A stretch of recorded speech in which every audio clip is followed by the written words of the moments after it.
First and foremost, I would like to say welcome to the Beco'ach Master Series. Welcome to Team TOR. This stands for Team of Remembrance, and we are about to get our energies started by taking ourselves back to our original state. Before getting started with any of my classes, any speech, anything in which I have to speak in the higher vibrational language, anything that I am a representative of the light, I take my energy back. So with that, I would like to say, please humble the spirits. Breathe in. Breathe out. Breathe in the breath of life, which is high. Breathe out. Breathe in. Breathe out. Receive these words in the ancient tongue. Machshava habetula hatehora harishona lifnei ze haemet. Yud Hey Vav Hey Yud Hey Vav Hey Yud Hey Vav Hey. Selah. Wow, this is a powerful, clearing prayer. This prayer, I'm using my cursor to point to it. This prayer is the thought before the pre-thought. This prayer take your energy back to its original state. What do I mean by that? Its original state at its inception point. Pure light. An unsaturated, undiluted, before all your reincarnations, before the karmic debts, before all of that, you as a pure soul, like I always say, back to your genesis. So the Beco'ach, we're about to go over the history of the Beco'ach. Let's get into this. The Beco'ach, the 42 letter name of God in Hebrew, it originated in the Middle Ages and is associated with Kabbalistic culture. I'm going to stop there for a second. Kabbalist, the word Kabbalah literally means reception. So when we speak of Kabbalists, when we speak of ancient Kabbalistic mystics or ancient Kabbalistic anything, we're speaking of those who are tapping into an ancient science, which is higher consciousness reception. It is all about the reception, receiving downloads, whether it's the oral downloads, if it's connected, it is directly from a higher consciousness, a higher source. The Kabbalist is literally, the techniques are not of this world. They are the ancient, the most ancient writings and texts that are documented. It doesn't mean that nothing else have some, how would you say, validity to it. But the Kabbalist culture, Hebraic culture, is the most ancient documented culture. When we're speaking of the ancient Hebrew, we are speaking of the language that this universe was created off of. That's important. Which is an ancient Hebrew culture. The term Hebrew was used to connect all 12 tribes, the children of Israel, and their descendants. That is speaking about the Hebrews as a generation or as its genetic pool. Another term, Hebrew, was used to connect all the 12 tribes, but another form to look at Hebrew is one who crossed over. Anyone, I believe everyone on this line, know about Abraham.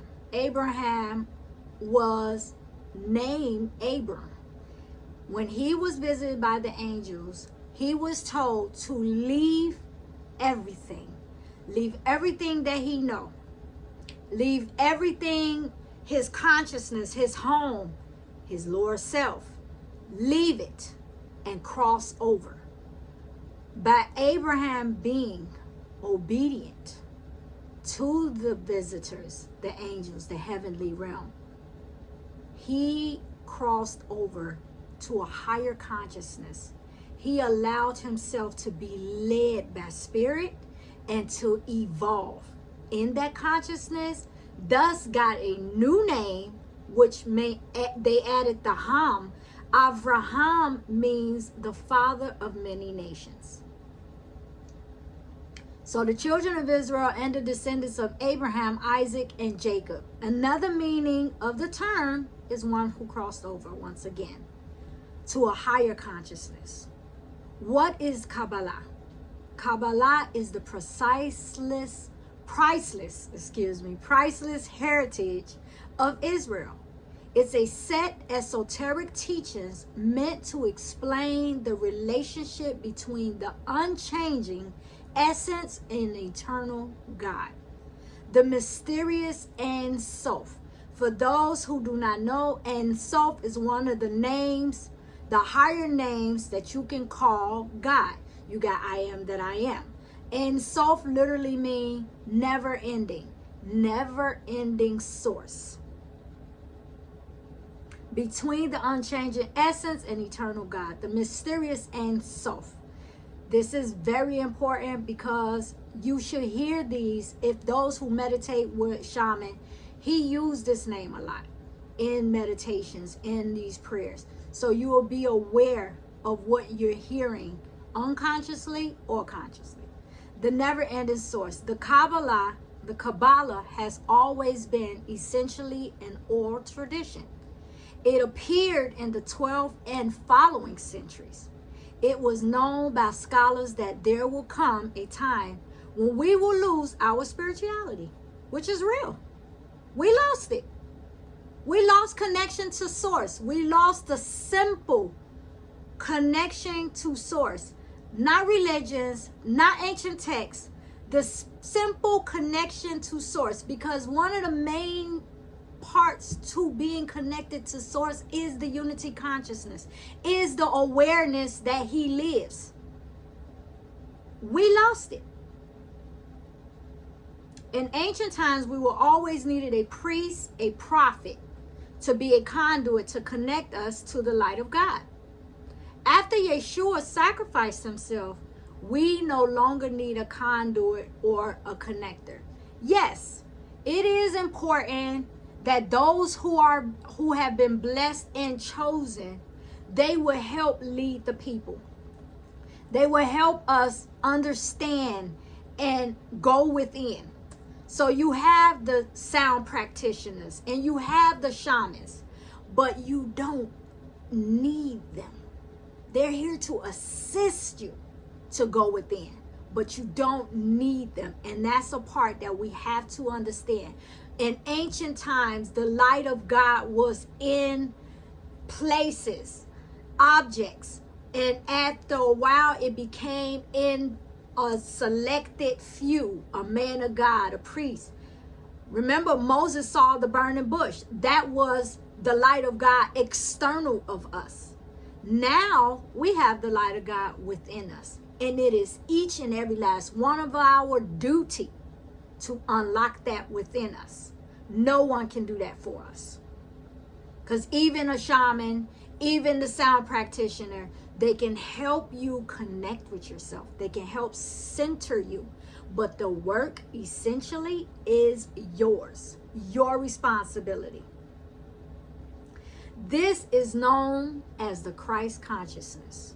So we receive the gift of the Beco'ach, an ancient tool, a secret code that is connect us to the frequency of the light of God that's within us. That all of the higher consciousness, higher qualities that we need, it's within us. All we have to do is connect to it. Everything you need, every answer that you need is within you. Connect with your higher self, connect with spirit, allow yourself to be led, and you will receive all the answers that you need. That connects us to the frequency of the light of God, the channel of energy flow, and the overcoming of obstacles. This prayer It's also a prayer, but it's also a meditation. So I will allow you, as we go on, I will show you how it's also a meditation and how you can use this as a meditation tool. This prayer is said to be the most powerful of all prayers. When we speak the words of the Beco'ach, we enrich our lives with pure spiritual light. In addition, positive energy gives one the strength to overpower negativity. This prayer is for anyone who has the desire to witness the true work of the divine. I will say this. This is very important to understand. Everything that we receive are tools to allow us to create a lifestyle and a way of worship to connect within. Nothing is absolute. Everything has to do with pure intention and why are you here? Why are you doing it? I am a strong believer that if you are on this line, that's because your soul called you here. Your higher self said it was time for you to receive and go to the next level of consciousness. According to the ancient wisdom of Kabbalah, this prayer connects you to the undiluted force of creation. For centuries, the power of this prayer has been hidden from the lay public. Now, this magnificent blessing, it is a blessing, you all, because it allows us to fix and correct all the mistakes, all the darkness that's within us, not just from this lifetime, but from many lifetimes. So we have a tool that can assist us to purify us, to cause us to be a purified and clean vessel to call in more light. What's more powerful? What more blessing could it be? It's available to the lay public for the first time in over 2,800 years. The Beco'ach composition. The Beco'ach is divided into 7 verses. We know 7 is a very powerful and very spiritual number. The first letter of each word is significant in each verse. Together, they build a combination of 7 sequences, each with the letters for a total of 42 letters. This prayer was written according to the 72 names of God, which are coded within the Torah, i.e. the Bible, as well. Each line can be seen as a DNA sequence that represent the 7 different types of energy, structure of the spirit. We understand that we have 7 layers of the body. We have our energy system. It is very prudent that we have a solid foundation and understanding and what spirituality is and what does it do, what is it to us, what does that mean for us. We have to be very conscious when embarking on this enlightened path that we don't fall astray. You have to be careful. The combinations of the Beco'ach is hidden in the 42 letters in the book of Genesis from the word. Breshit means Genesis, in the beginning. Tu vavohu, which is actually chaos.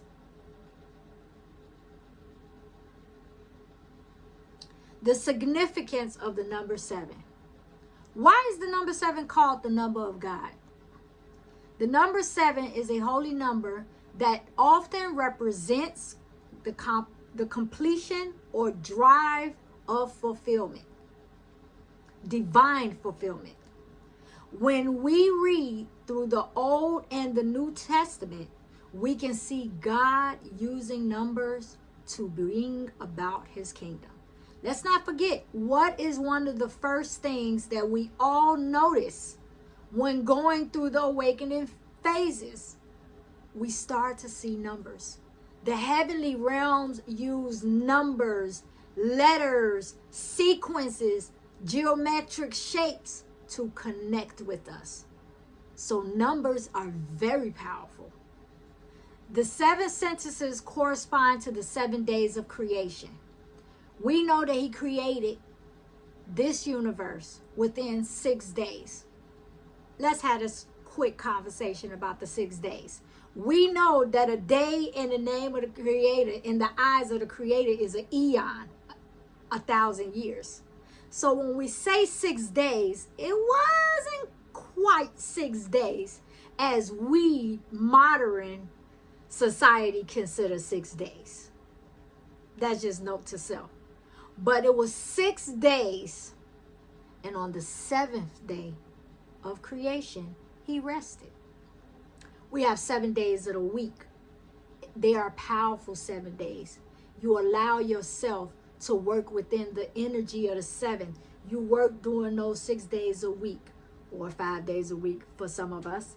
But you work, you allow yourself to do those worldly things, the 3D things.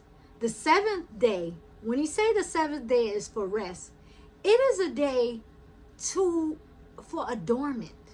It's a day for enjoying the fruits of your labor. Eat good. Connect to nature. Go within.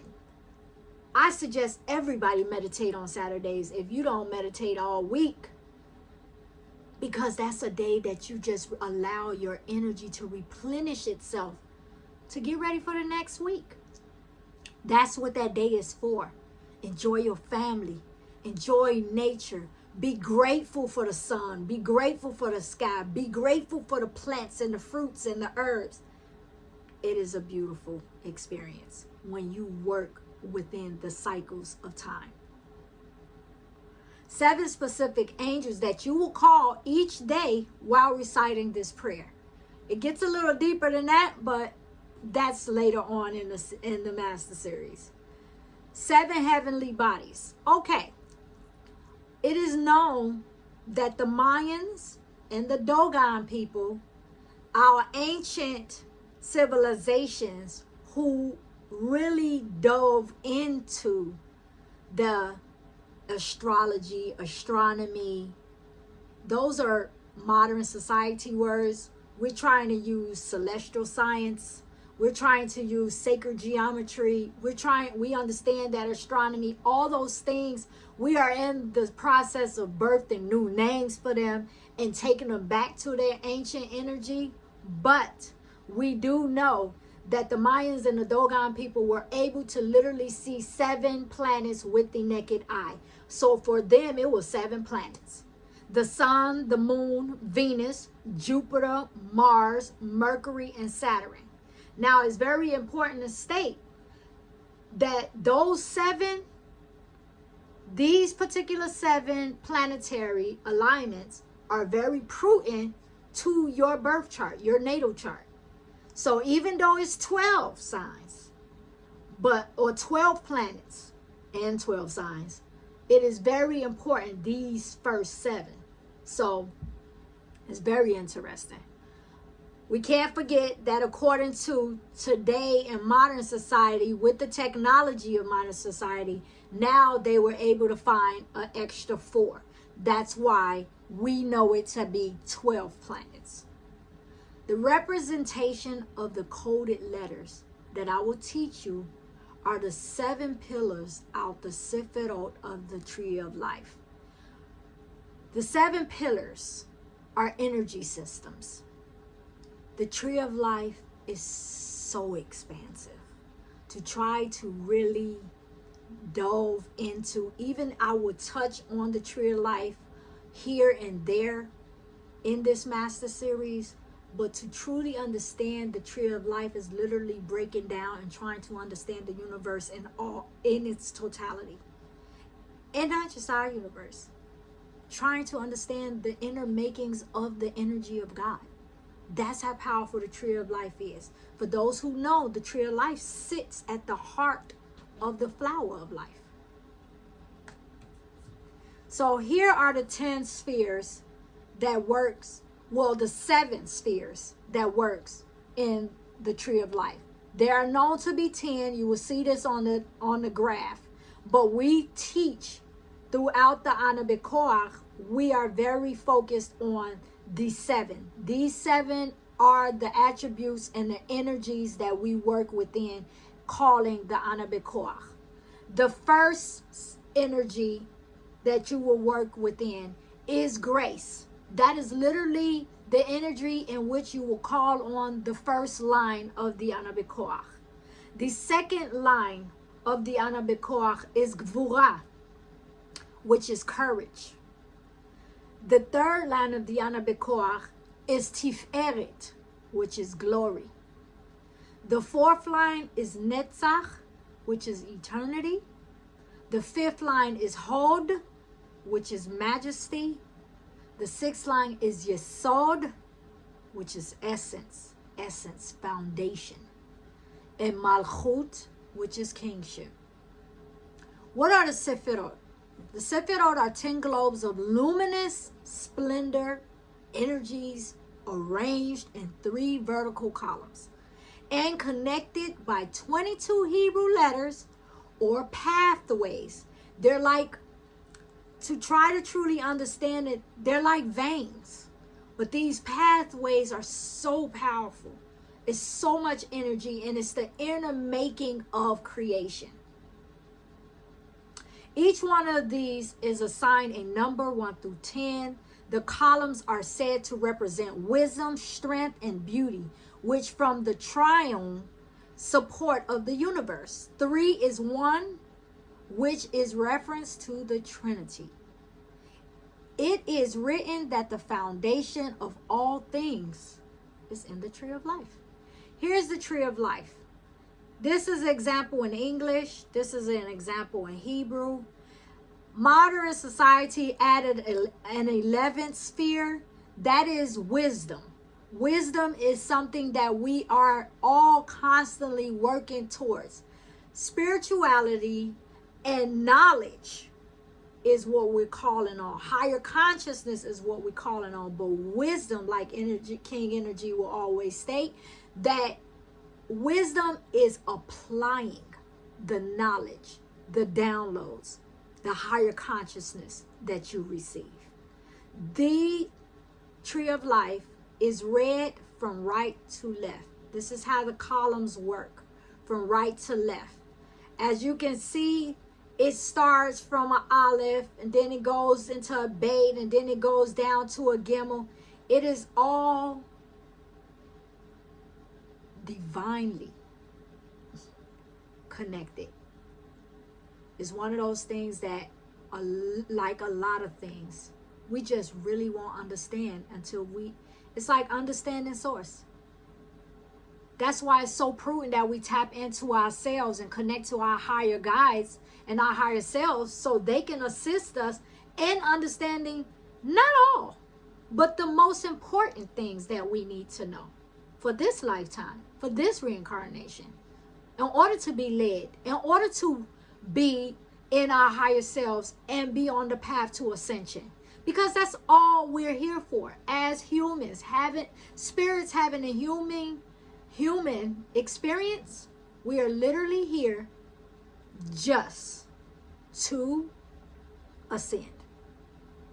Sometimes it takes us thousands of lifetimes to be purified, to be prepared to go or to ascend. You don't just ascend in one lifetime. It's a process of purification, and it takes time. And that's something that's why we reincarnate. That's why we have so many different life experiences, the highs of the highs and the lows of the lows in every reincarnation. And then on these different reincarnations, we have accumulated karmic debt, things that we have to learn, things that we have to redo. That's the whole point of reincarnating. The tree of life. What is the tree of life? A symbol of personal growth, strength, and beauty. The tree of life represents our personal development, uniqueness, and individual beauty.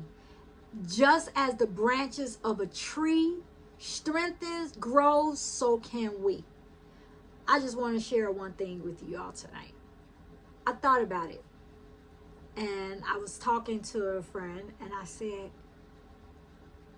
I didn't pay attention to the fact that the trees, the flowers, and most of creation constantly in a cycle of death and rebirth.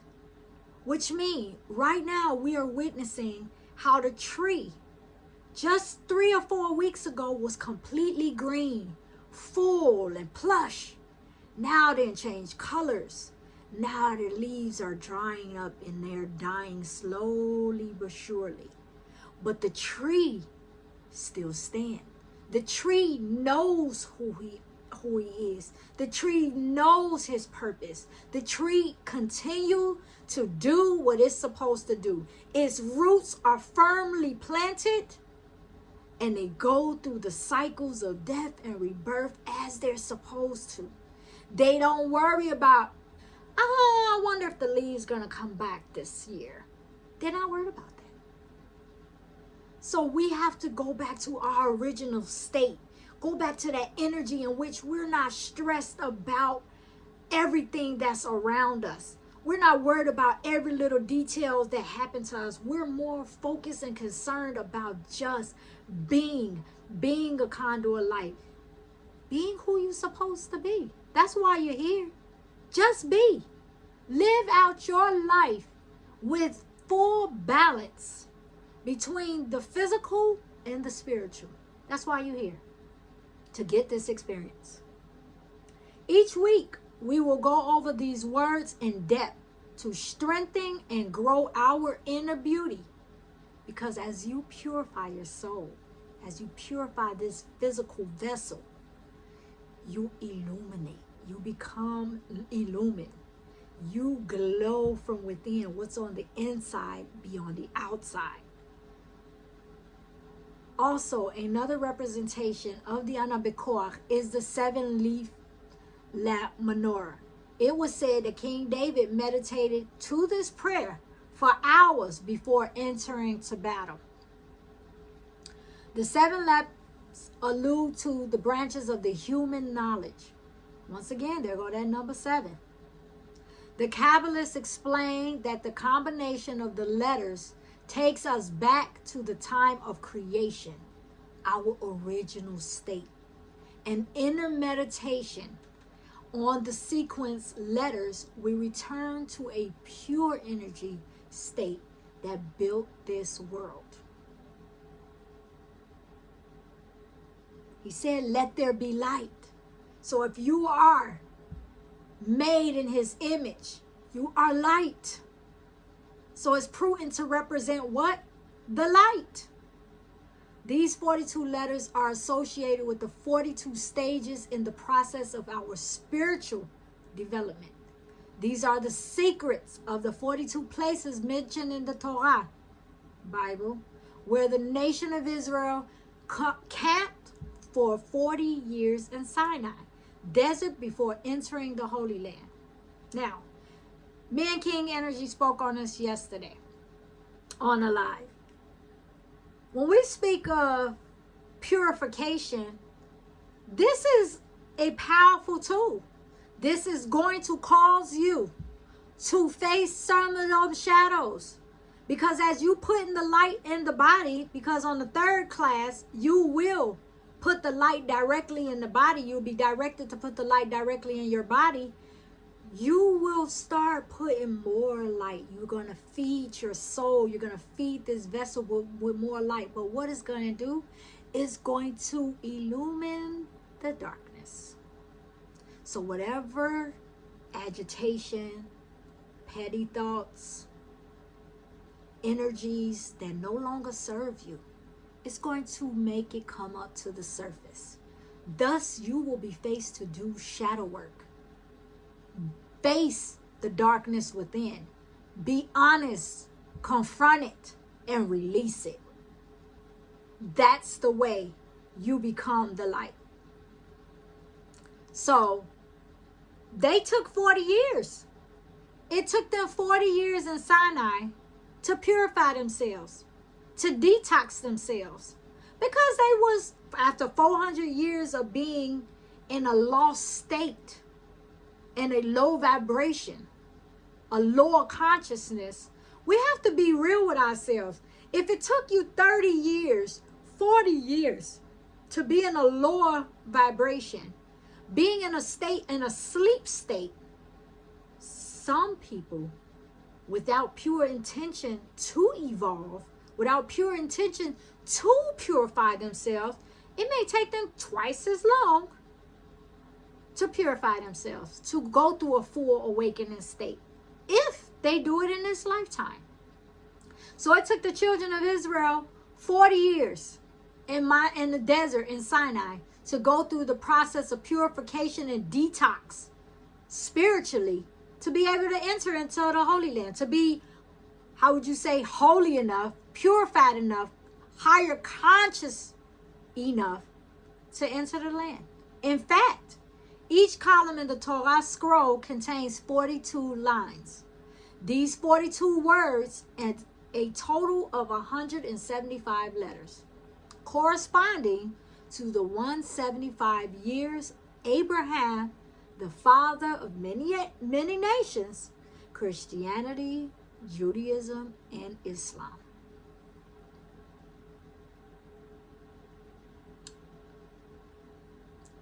Before we get into the first line of the Beco'ach, I do want to touch on the understanding of religion. Religion today is a way that we, in our sleep conscious state, made sense of the ancient texts, of the writings. We cannot negate that, yes, there's some lower attributes there. There's some lower foundations that create sleep state people. Christianity, Buddhism, all those different religions are pathways to the light. There's so many ways to get to the Creator. Because Christianity has a lot of truth to it and some good substance and foundation. It's the way that they interpret the ancient texts. It's the way that they use that to keep us in a sleep state because they wanted control. That's it. That's man trying to take and use the laws of the Creator to control his fellow man. But it doesn't mean that it didn't have no truth to it. It doesn't mean they don't have no substance to it. And it doesn't mean that people who've been Christian, Muslim, and Buddhist won't get to the path of light way, to the path of redemption. No, all you have to do is take that knowledge, take spirituality, and create the balance and be on the path to righteousness. Take the extra stuff that restricts you to this lower consciousness, allow spirit to lead you, and it doesn't matter what pathway you go. The objective is get on the path to righteousness. If you started out Buddhist, if you started out Muslim, if you started out Christian, so be it. We know for a fact, I'm sure a lot of you have heard, you have false Hebrew prophets. You have false Hebrew cultures, false Hebrew camps.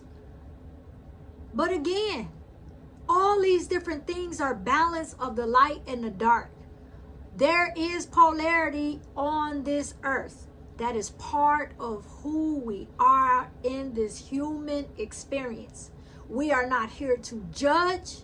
We are not here to force ourselves, our opinions, and our knowledge on others. We are here to share the light for those who are ready. That is very important. You can't save nobody until you save yourself. And until you know, until you've been led, until you are definitely 100% spirit led, higher self led, don't go forcing and pushing and sharing too much. Allow yourself the process of purification. Let yourself be the conduit. Being the conduit ain't necessarily always telling and teaching. Being the conduit is just be. Be the example of God. People will see the light in you. You don't even have to be, you don't have to say much. They just be like, man, she glowing. I wonder what she doing. I wonder what she eating. She just looks so peaceful. That's what you're here to exemplify. Now, if your spirit, yes, we understand that there are chosen spirits and energies who were chosen to come down and teach and administer to the people. If that's your calling, you will be told and led when it's time for you to teach. Aside from that, just be the conduit. Be the representative that God lives by being unconditional, being loving, participating in the unity consciousness with a pure heart. Accept all living beings and just be. Now let's get into the first day of the Beco'ach. The first day of the week is Yom Rishon. We are meditating and praying using the energy of grace, which is chesed. Here's our first line, you all. Anna bekoach gdulat yemincha tatir tzrura. We beg of you, O Lord, with the strength of thy right arm, untangle our knotted faith. You asking with the opening of this prayer, you asking for source, you asking for the creator, you asking for him to come with the strength of his right arm. Help untangle this knotted faith that I created. Help me purify these soul ties. Help me purify the different karmic debts that I created. Help me purify the mistakes I made out of ego, living out of ego in this lifetime. Please come help me with the strength of your right arm. Everybody know when they say your right arm, you talking about your strong arm. But you asked him to do it with grace. Grace is when you can punish a child, but with pure love, because you know you punish that child just because you want them to see their mistakes, but you're here to direct them and lead them and teach them, but not in a negative sense in which they be like, oh, we're not using that energy. But when you using grace, it's pure love that you want to see them win. So you asking God, come and undo my knotted faith. I know I messed up. I know I created this karmic debt. I know I lived within the ego. I lived out of survival mode. I didn't trust you. I didn't believe my intuitions. I didn't follow the signs that you gave me. But now you asking, please, with the grace of a father, come undo my knotted faith. Here's the sequence of the first line. This is very important because this is how you meditate using this energy. A sequence, I'm using my cursor. A sequence is the first letter of a word. First letter of a word in a sentence. So you have Aleph, Bet, Gimel, Yud, Tav, Tzadik. This is your sequence. A sequence is, again, the first letter of each word in a sentence. This is Ana Beco'ach. This is a sentence. This is your sequence. This is something that you can look at, scan, and meditate on them. You can pray, speaking using the throat chakra with saying the prayer. But when you want to go into a deepening to unlock certain parts of you, you can scan these letters and then go in with meditation. This first sentence is a plea to God to forcefully free us from darkness. Anna means please. The first sentence is the seed of the tree and its fruits. In saying this first sentence, we take control of the seed, the DNA of the universe, yourself. And that brings in the light. This sentence defines the power of redemption and unconditional love. The first day is asking for help with grace, Yahuwah, for oneself, family, and humanity with grace. Grace is God's unconditional love, directly from source, the divine. When meditating on these letters, focus on removing negative influences of physical matter from your life. So what's on the inside is on the outside. So when you're meditating, you bring in the light, you scanning the sequences, and you're going within. You're also asking for them to remove all that no longer serve you from your external world, your outer world as well. Also, the life of the macrocosm and the microcosm. We understand that this is a unity consciousness. We are interconnected. This prayer is praying for yourself, your family, and all those who are connected to you, which is your unity family, your external family. How would you say your distant cousins, like we say? Remember, you are tapping into the tree of life reality. When we say tree of life reality, that means you are tapping into the energy of the all. Remembering yesterday's lessons. It's important to constantly understand we have these different experiences so we can conquer them. We have these different experiences so we can learn from them. So we'll learn how to do things differently. You made a mistake. You were petty. You hurt somebody's feeling. The boomerang came back to you. It happened to you. And then you sat back and you was like, dang. You reflect on it. You get to learn it from it. Then you release it. That's all we're here to do. Learn and evolve to ascension. The benefits of this prayer. You will begin to sleep better. Concentration, because we're speaking of a higher consciousness. We're speaking of pure light. Your vessel will be clean of those negative thoughts. You ain't going to have to racing images, racing energies. You're going to be a pure vessel. You will be able to sleep better. You'll be able to focus, concentrate. Sense of peace. You will be centered. You will be led by spirit. Connection to the Creator. Enhances protection. That's going to be a large part of next week's. Breaking that down. Clears negative karma.